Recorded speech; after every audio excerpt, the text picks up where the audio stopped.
لاہور کے نجی کالج میں طالبہ سے مبینہ زیادتی کا کیس ہے۔ پنجاب کے مختلف شہروں میں اور پشاور میں طلبہ کا احتجاج جاری ہے۔ فیصل آباد، سرگودہ، گجرانوالہ اور چیچا ودنی میں طلبہ نے احتجاج کرتے ہوئے ٹائر نظر آتش کیے اور ملزمان کی گرفتاری کا مطالبہ کیا۔ اس دوران پولیس اور طلبہ کے درمیان جھڑپیں بھی ہوتی رہیں۔ تفصیلات اس رپورٹ میں دیکھیے۔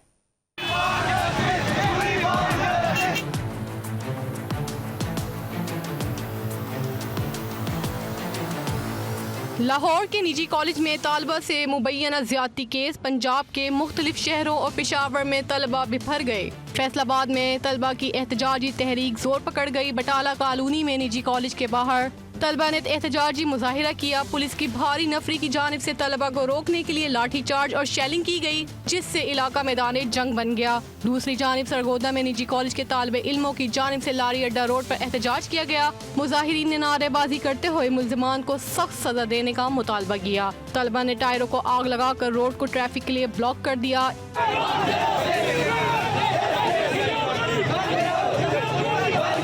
ادھر چیچا وطنی میں بھی طلبہ نے احتجاج کیا، جس پر پولیس نے کارروائی کرتے ہوئے 2 طالب علموں کو حراست میں لے لیا۔ پشاور میں بھی ایڈورڈز کالج کے طلبہ نے احتجاجی مظاہرہ کرتے ہوئے کینٹ روڈ پر ہر قسم کی ٹریفک کے لیے بند کر دیا گیا۔ مظاہرین کا کہنا تھا کہ زیادتی کے مرتکب ملزمان کو عبرتناک سزا دی جائے، جبکہ جن لوگوں نے CCTV فوٹیج چوری کی ہیں انہیں بھی سزا دی جائے۔